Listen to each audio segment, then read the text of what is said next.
El Señor esté con ustedes. Lectura del Santo Evangelio según San Marcos. En aquel tiempo, después de atravesar el lago de Genesaret, Jesús y sus discípulos llegaron a la otra orilla, a la región de los Gerasenos. Apenas desembarcó Jesús, vino corriendo desde el cementerio un hombre poseído por un espíritu inmundo que vivía en los sepulcros.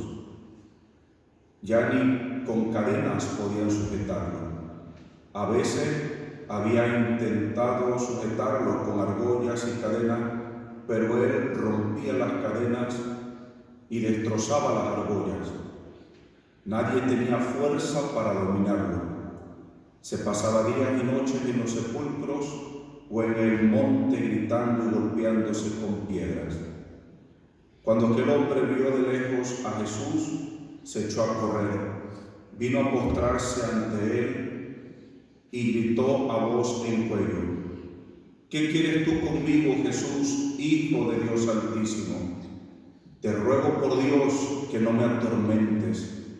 Dijo esto porque Jesús le había mandado al espíritu inmundo que saliera de aquel hombre. Entonces le preguntó Jesús: ¿Cómo te llamas? Le respondió: Me llamo Legión, porque somos muchos. Y le rogaba con insistencia que no lo expulsara de aquella comarca. Había allí una gran piedra de cerdos que andaba comiendo en la falda del monte. Los espíritus le rogaban a Jesús: Déjanos salir de aquí para meternos en esos cerdos. Y él se lo permitió. Los espíritus inmundos salieron del hombre y se metieron en los cerdos. Y todos los cerdos, unos 2000, se precipitaron por el acantilado hacia el lago y se ahogaron. Los que cuidaban los cerdos salieron huyendo y comentaron lo sucedido en el pueblo y en el campo. La gente fue a ver lo que había pasado. Se acercaron a Jesús y vieron al antes endemoniado, ahora en su sano juicio, sentado y vestido. Entonces tuvieron miedo. Y los que habían visto todo les contaron lo que le había ocurrido al endemoniado y lo de los cerdos. Ellos comenzaron a rogarle a Jesús que se marchara de su comarca. Mientras Jesús se embarcaba, el endemoniado le suplicaba que lo admitiera en su compañía, pero él no se lo permitió y le dijo: Vete a tu casa a vivir con tu familia y cuéntales lo misericordioso que ha sido el Señor contigo. Y aquel hombre se alejó de ahí y se puso a proclamar por la región de Decápolis lo que Jesús había hecho por él, y todos los que lo oían se admiraban. Palabra del Señor. Tenga la bondad de sentarse un momento, por favor.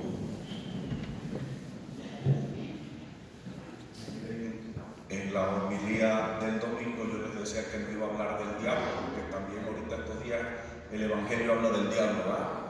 Y les decía que no iba a hablar del diablo porque pues hasta hoy no iba a tocar. Yo quería tratar otro tema ayer domingo. El diablo nos encanta, ¿verdad? No sé por qué este tema es tan sabroso para la comunidad, sobre todo la comunidad hispana. Nos encanta eso de andar sacando diablos, ¿verdad? Y expulsando y todo eso. Es algo muy peligroso, ¿sí? Sobre todo para los laicos. Incluso los sacerdotes debemos de tener un extremo cuidado porque el diablo es legalista, ¿sí? Cuando uno quiere acercarse del diablo a quererlo expulsar esas cosas, oye, ¿tú quién eres? O sea, que el obispo no, y así te lo dice, el obispo a ti no te ha dado autoridad para hacer esto. El diablo es legal. Por eso, cuando uno es laico, yo también cometí esos errores, gracias a Dios me corrigieron. Uno de laico tiene que tener mucho cuidado porque el diablo sabe cómo arruinarte la vida cuando uno se anda metiendo en lo que no le importa, ¿verdad? Mucho cuidado. El Evangelio nos muestra a este endemoniado. Un hombre, dice el Evangelio, que andaba entre la muerte. Por eso habla del cementerio, ¿no? Este hombre en esa situación estaba en un grado de muerte. Estaba entre los sepulcros. Porque no he visto cosa tan espantosa en este tiempo que tengo de sacerdote como las personas poseídas. La gente que está realmente poseída vive un tormento espantosísimo. Es una cosa realmente terrible la cuestión de la posesión. Cuando a mí me tocó estar en el primer exorcismo, el sacerdote, yo iba nomás a ayudar, y el sacerdote que iba a hacer el exorcismo, llegamos al altar para hacer las oraciones preparatorias, y cuando yo escucho al sacerdote con la voz temblorosa, un exorcista experimentadísimo de la Arquidiócesis de México, yo lo escuché nervioso y a mí eso ya me empezó a dar miedito, ¿verdad? Dije, pues si este es el que se dedica a enfrentar al diablo, tiene miedo, ay, Diosito Santo, a mí ya también me dio miedo, ¿va? Y entonces, pero ese era el miedo, todavía un miedo natural que todos experimentamos cuando nos apagan la luz, cuando escuchamos ruido, un miedo normal, humano. Pero cuando el demonio se manifiesta, en el momento que el Padre dice el nombre del Padre, del Hijo y del Espíritu Santo, el demonio se manifiesta. Y cuando se manifiesta, era una cosa tan espantosa que yo cuando lo platico esto, yo le digo, literal, yo me tuve que hacer a un lado, porque estábamos en una sacristía de esas de las iglesias grandotas de México, ¿verdad? Yo me tuve que ir a hacer a una mesa que estaba ahí para sostenerme, porque las rodillas me temblaban a tal punto que yo sentía que las rodillas se me iban a doblar del horror que estábamos presenciando. Y la muchacha, una muchachita ya casada, pero jovencita, ¿verdad? Delgadita, menudita, chaparrita, ¿sí? La tenían que sujetar entre como 6 fortachones hombres, ¿verdad? Porque estaba poseída por una legión. Nuestro Señor Jesucristo, dice el Evangelio, que es algo muy interesante, le pregunta al endemoniado, a los espíritus, su nombre. ¿Cuál es tu nombre?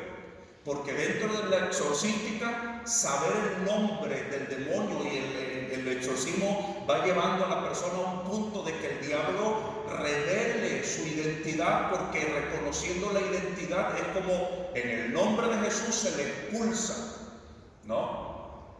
Por eso nuestro Señor Jesucristo dice, dime tu nombre. Pues no estaban ante un exorcista, estaban ante Dios.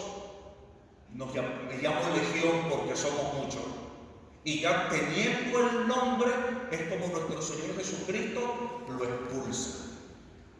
En este exorcismo que me tocó presenciar a mí, el demonio ya era como el quinto exorcismo que le hacían a esta muchacha.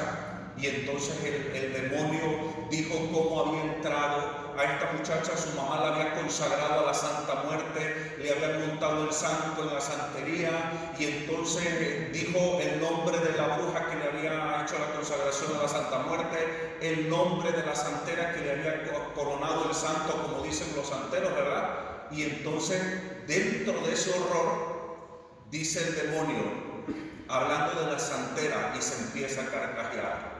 Esa estúpida creía que le íbamos a compartir nuestro poder, pero ya la tenemos en el quinto infierno. Una cosa que enchinaba el pellejo, ya la tenemos en el quinto infierno. Y se carcajeaba, creía que le íbamos a compartir nuestro poder. Así engaña el diablo. Pero ¿qué quiero hoy a reflexionar con ustedes en esta tarde? Es importante conocer el nombre de nuestros demonios, y ya no me refiero a los demonios del infierno, sino a nuestros, por decirlo como dice la gente, nuestros propios demonios.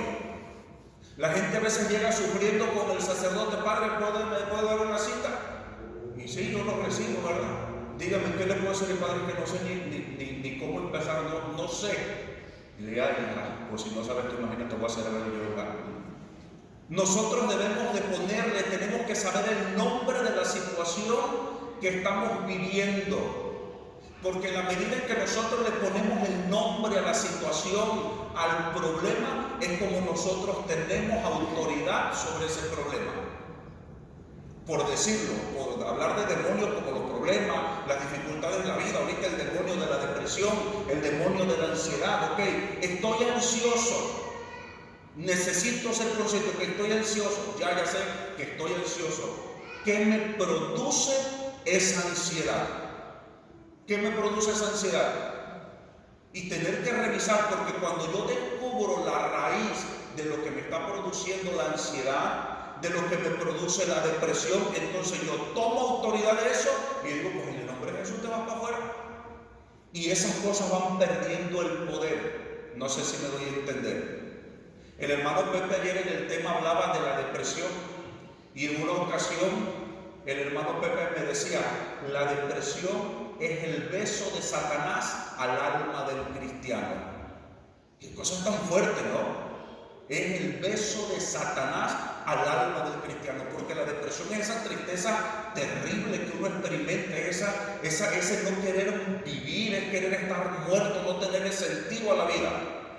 Le tenemos que poner nombre a las cosas, le tenemos que poner nombre a nuestros problemas, para que entonces en nombre de Jesús nosotros tengamos autoridad de decir, yo voy a ponerle nombre a lo que estoy pasando para dominar esta situación, para que no me destruya la vida.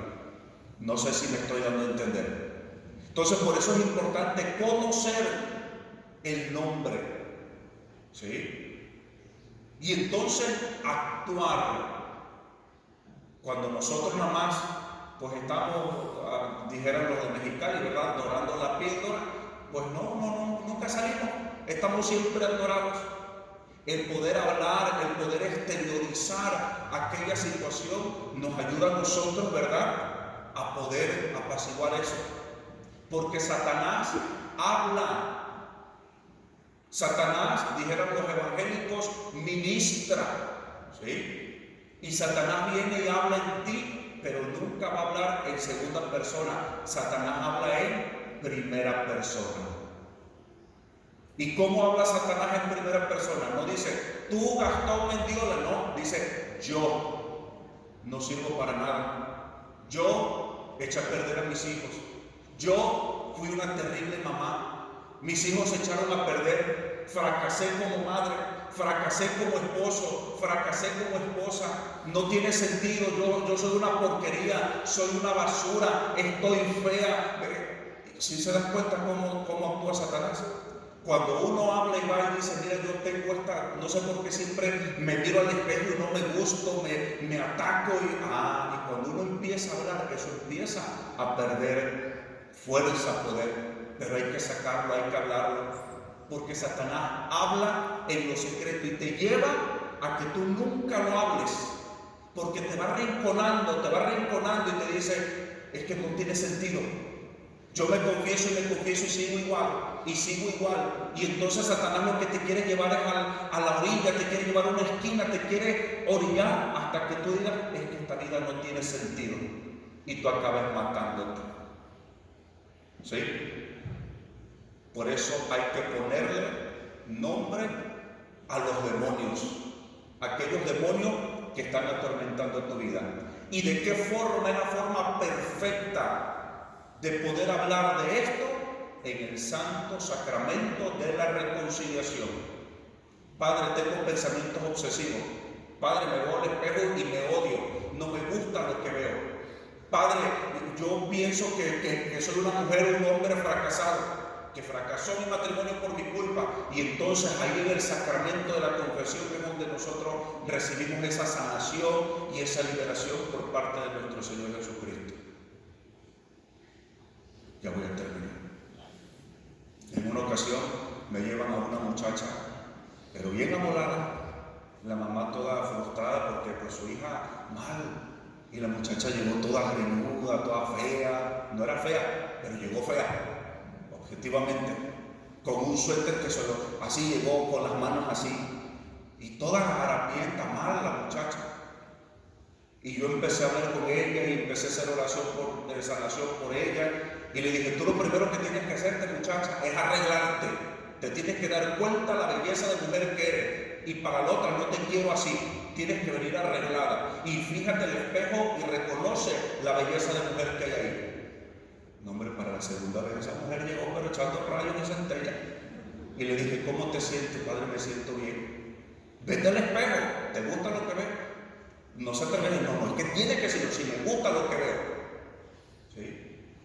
Empezó a reconocer, empezó a hablar y empezó a sanar. Dice el padre Fortea que el día que Satanás sea juzgado, juzgado por el juicio final, que también se lo va a pasar por la báscula, dice que Satanás le va a reclamar a Dios y le va a decir: esta gente me ha culpado de un montón de cosas de las que yo no fui culpado, porque toda la culpa se le echamos al diablo, ¿verdad? Pero hay cositas que no son culpa del diablo, son culpa de nosotros, ¿sí? Hay que trabajar en nuestra vida.